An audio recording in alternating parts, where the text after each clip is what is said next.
So also on your handout, you might have noticed today's Hebrew date, the 17th of Tammuz. Anybody know what that date stands for or reminds us of?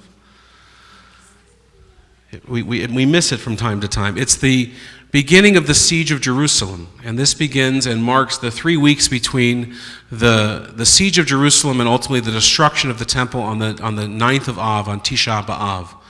This is the first destruction of the temple. It happened again in the year 70 CE, but this is 586 BCE. It's almost an irrelevant date to many, and if you don't go to Jewish summer camp, sometimes you miss it because it's only there that they start to talk about it, or if you're planning a wedding, because often it's hard to find a rabbi who will do a wedding during these 3 weeks. The point of the date, though, as we think about the siege of Jerusalem that then leads to the destruction of the temple, is to fill ourselves with memory of an event that we didn't experience. To begin thinking in Jewish time and to think through the prism of what must it have been like as you're in the holy city of Jerusalem, yes, 2,500 years ago. What must it have been like as those walls are breached and this place that was a sanctuary in so many ways becomes now, because once you're attacked in a walled city, you're also trapped in a walled city. A place where you know that the chances of your survival are diminishing day by day. I reference that because, as I mentioned before, I want to speak with you tonight a bit about the trip that our congregation just took. It's hard to call it a trip. I want to call it instead a mission to Prague, Poland, and Budapest, although not in that order, to Poland, Budapest, and Prague. As we went back to Central and Eastern Europe, we took the congregation with us. We took with us the story of our Holocaust scroll, and we went to visit the sites that have been and were the jewel of Jewish identity and culture and learning for nearly 1,000 years. And as we went to that place, this notion that we bring up with the 17th of Tammuz was in my mind, because there's nothing there anymore. There are barely remnants, if even fragments, of a Jewish community in Poland, which was once 3.5 million people. And there are 5,000 Jews, maybe, in that entire country today. And so as we go to this place, and I challenged our group to do this as well, we had to imagine, we had to place ourselves not just in post-war Poland. That's fairly easy to imagine, it's right there in front of you. But in pre-war Poland, to immerse ourselves in what was such a vibrant Jewish community, the largest Jewish community anywhere in the world, maybe just almost in the same size as the Jewish community of New York at that time. But 3.5 million Jews was far and away in Europe the largest Jewish community, although, Chris, am I correct in that number? I think so. Okay. So in order to help us do that, the Polish community has created a museum, which wasn't there when I went to Poland back as a teenager on the March to the Living about 26 years ago. And it's a new museum in the Warsaw Ghetto, right outside, right across from the memorial that's the center of the Warsaw Ghetto that many of you have seen in pictures. And the museum has an interesting name. The name is the Polin Museum. Now you could think that that's just a way of saying Poland in a Polish language, and it certainly alludes to that, but it actually is a construct of 2 Hebrew words that come from a legend, a midrash in Jewish tradition, that the place Poland was selected actually because a voice from the heavens declared to the Jews who were trying to find a place to settle on their way to establishing a Jewish homeland, Polin, here you should rest. And the Jew who heard this happened to be in Poland at the time, and so that's why Jews are in Poland.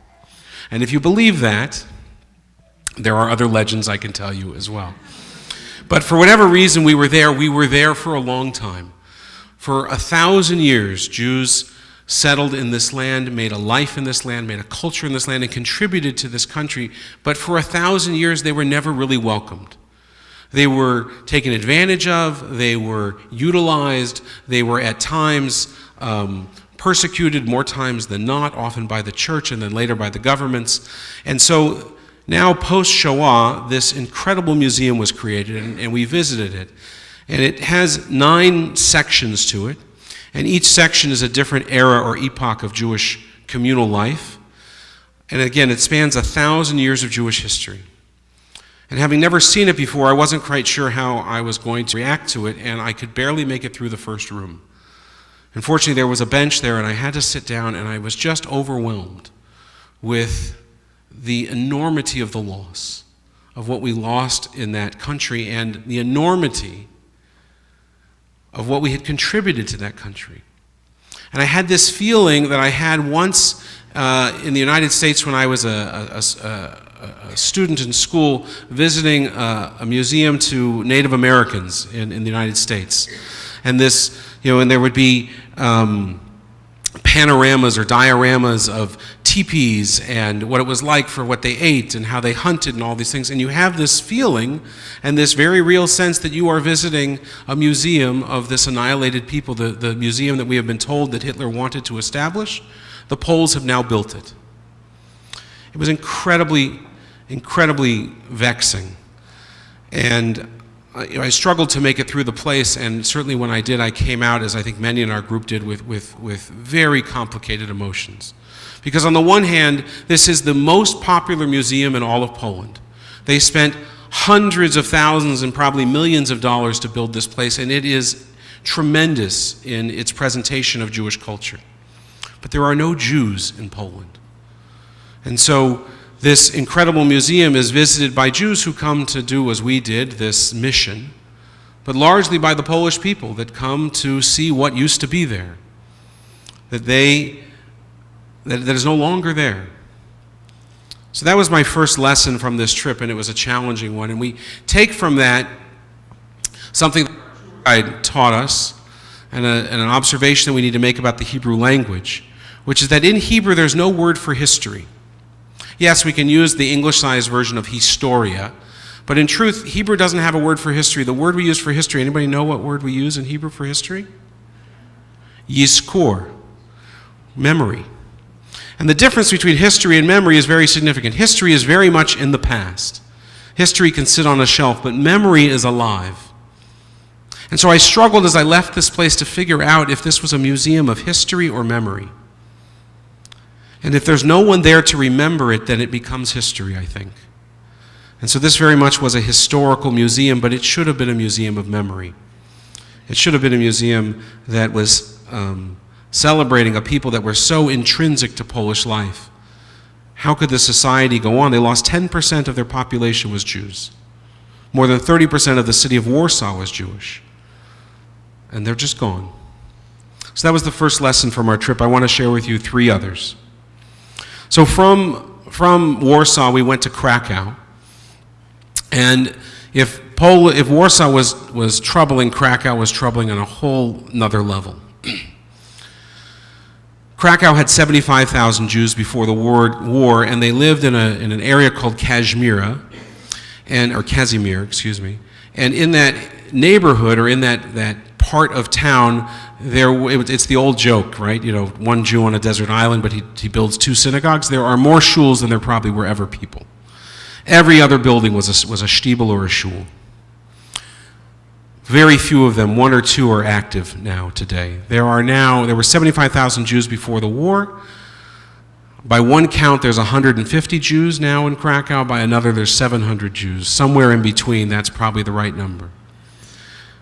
I will tell you, there is a thriving Jewish community center in Krakow led by an incredible Jewish leader, Jonathan Ornstein, who came from the United States via Israel and his Polish bride, and they are creating an incredible Jewish community, not unlike Temple Shalom. We sat and had Shabbos dinner with 160 people, more or less, that evening, and it was inspiring to hear how people are quite literally coming out of the woodwork to be part of this community. But during the day, we toured through the Jewish quarter, and it was a bit like Jewish Disneyland. There are carts. Has anybody been to Poland other than those that were on our trip into Krakow? So you know what I'm about to say. There are golf carts that drive you around, and they have emblazoned on the side of them the Jewish ghetto, Schindler's factory, the old shul. And they drive you from place to place like you're going through Tomorrowland or what was land. And what used to be synagogues are now restaurants with Jewish themes. And they serve Jewish-themed food and pizza and ice cream as well. And you walk into antique shops that are filled with Judaica. And you realize there's 150, maybe 500 Jews in this whole community. There's no new Judaica being made or being bought and brought to this community. And so you ask yourself, where did the Judaica come from? And you're terrified of your own answer. Because you realize this was Judaica, Shabbos candlesticks, and mezuzot that were on doorposts that when people took over the buildings that now have stumbling blocks in front of them, or they went into the attics, they found a box filled with a Hanukkah and a mezuzah and prayer books. And they're selling them now in shops of things of people that are now in Auschwitz. And Sharon and I, my wife and I, we had this moral struggle. We wanted to buy up all of the Judaica. Sharon wanted to buy it all up and send it to Israel. I don't know what they would do with it in Israel. They have plenty of Judaica, but it just shouldn't be here. And then you realize, but if we buy it up, they'll just sell more. And that tension was frequent in our trip about what to do with it.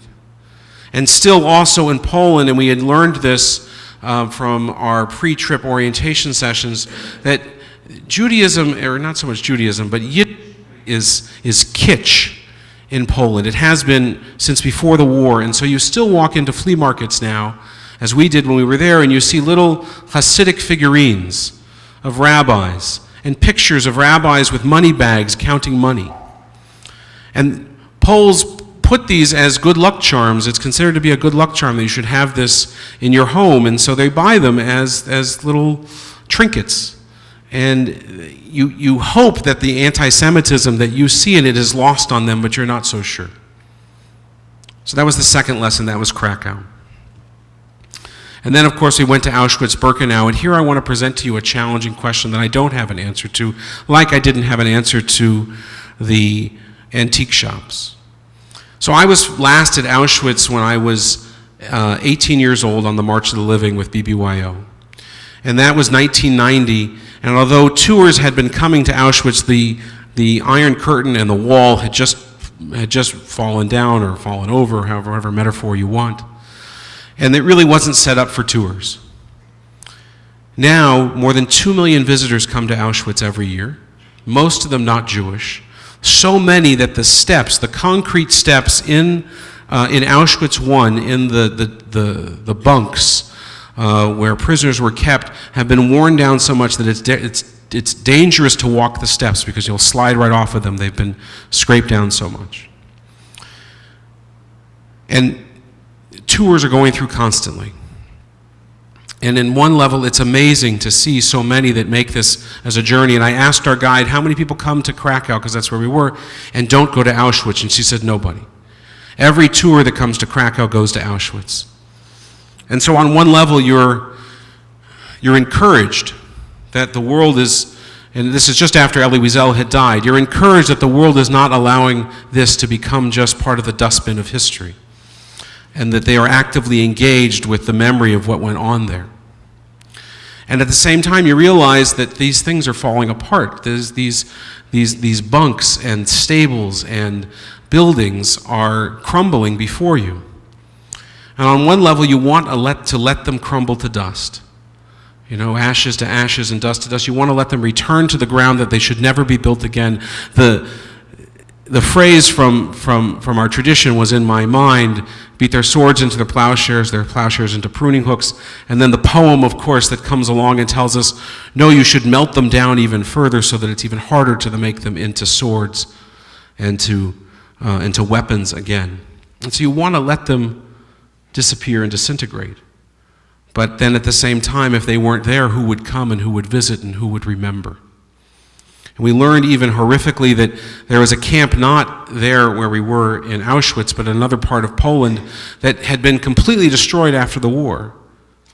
And an enterprising town decided to rebuild the camp so that people could come and visit it. And so they rebuilt a concentration camp to turn it into a center of tourism, and one would hope learning about the Shoah. And so I give you this question I don't have an answer to, which is, should we allow these things to disintegrate and put up a plaque and say, here once was Auschwitz, may it never exist again? Or should we somehow maintain these buildings so that people come and they don't see a plaque, they see what was, and take from it the lesson that is there? Two last points. I lied. I thought I only had one, but it's two. So from there we went to Budapest. And I learned something about the Hungarians at the time of the war that I didn't know. We visited the Glass House, which was a building that housed Jews who were trying to get a special status so that they would be exempt from deportation. It didn't save their lives, but it might have delayed the trains a little bit. And if you know about the Jews of Hungary, you know that Hungary entered the war on the side of the Nazis, and the Jews of Hungary were largely left alone until the very end of the war, the last 8 months or so. And then the Nazis showed up, and they started to round up the Jews from the outside rural lands in a circle towards Budapest, the capital city and the center, really, of the country. And by now, the final solution was very much a working machine, and they figured out how to do this, and it was just mind-numbing at how many were killed and how quickly. And so they come to Budapest after having rounded up all the Jews. Many from our congregation, our community, had relatives who had died in those collections. And they're now in the city, and the Nazis tell the leaders in Budapest that Auschwitz can only take one train a day. They just don't have the capacity to take more. And the Hungarian leaders in Budapest say, but we want to send 6. And so they negotiate down to 3. And the epiphany that goes off in my head, as it just did in yours, is that the Hungarians wanted to kill more Jews than the Nazis at that point in the war. And what do you do with that? And it's a beautiful city. And there is maybe 100,000 Jews in Budapest, we're told, but only 8,000 or 9,000 will actually register on any sort of form or affiliation to identify as Jews, because it was those lists that allowed them to be rounded up or shot and tossed into the Danube. And then lastly, and this hopefully gives a sense of hope, we went to Prague. Now, Prague is in the Czech Republic, and then the Czechoslovakians, I guess they were Czechoslovakians at the time, fought back. There they really did try to resist. And the Poles tried to resist. It lasted all about 3 weeks. They were the first place that Hitler came, and they were largely defenseless in the face of that juggernaut. But we went to Prague for a very particular reason. We went to visit the village of Seluceni, which is where our Czech Torah comes from. And we couldn't bring the Torah with us in the end. The logistics of that was just too much. So instead, we brought high-resolution photos of the week's Parsha. And we schlepped out in a bus in the rain to this tiny little village about an hour outside of Prague. And the building that was the shul that our Torah came from is still there, though it's now a privately owned business, and we were told not to bother them, and we didn't. But we went into the courtyard in front of the building, and we took a photo, and we acknowledged the place. I looked, I didn't see 2 holes on the doorpost for a mezuzah, but it was probably the same door, painted over or repaired. Interesting to note that there was a sign on the building. They make parts for heating and air conditioning systems, probably just heating. I don't think they have air conditioning in Poland. And the name of the company, at least, or the product, is called Canuck. So we took a picture of that. But we couldn't do a service there, and we wanted to do a service, so we went just 5 minutes away to another village just next door, where a shul very much like the one that had housed our Torah had been restored. Now, it was going to be torn down and turned into something else, but a man in the community, his name is Peter, used his own money, and with the allowance of the government, who was really not so interested in it, so I think he got it for a song, to buy the building. And then with his own money and some donations from people that came through, he restored this synagogue to what it must have looked like. The synagogue was from the 1700s. And maybe 5-10 tours come through that synagogue in a year, maybe. You know, our tour company paid a few dollars for us to be there, but this is not a money-making enterprise for him. And so we asked him, through our translator, our guide, why he did this. And he stood there wearing a yarmulke, and he wasn't Jewish. But he believed somewhere in his past there was a Jewish identity. And he just felt an obligation for all that the Jews had been through to not let this building, like our Torah, disappear and crumble to ruins. And we encountered people like this throughout our trip. People that knew they had some Jewish roots, some connection to Jewish identity in their past, whether it was traced to the Shoah or well before the Shoah. And they were reclaiming or rekindling this Jewish identity. And it was the groups that were coming that were enabling them to do it, because these groups were creating these opportunities for Jewish interaction and Jewish learning. And so I leave you with this thought about this trip and our experience, and I want to acknowledge that we have many people from our trip who were here. And over the oneg and cookies, maybe you'll have a conversation with them about their experiences as well. And can I just ask those that were on our trip to stand up so that those that don't know can see you? Those that are still able to stand up. It was a lot of walking. Larry and Jill were there for a day, and then he had to come home for his dad. So I thank you all for coming with me and for allowing me to come with you. But I just want to leave you with this one lesson, I guess, this one takeaway. I don't know if it's good that we go or not. You know, we went there seeking understanding, and I think we left with more questions. It was good for us, I'm sure. For many, it filled a void that needed to, a box that needed to be checked, something we had to see for ourselves. It may be good for the economies of these countries in a way that I wish I wasn't helping them. But I do know that to the remnants of the Jewish communities that are in these places, our going there, and not just our going there, but the groups that go on missions like this throughout the year, has given those that are there this I would call sacred remnant of the Jewish community. And those that don't even know they're part of the Jewish community but are discovering it now, it's given them a lifeline. It's given them a way to access that identity. That if we stayed away and said we have no business being there anymore, then those Jews would have been abandoned again by the world. And maybe that's reason enough to go. There's more to talk about and more to learn from our trip. I kept a blog of our experiences on the temple website. Some of what I've shared tonight is on there. And I just want to acknowledge that it was a remarkable thing for our congregation to bring our Torah to this community, and we have brought Torah back with us, because all of us now are Yizkor. We're living memories of a place that was history and is now memory for us. Shabbat Shalom. Our service continues.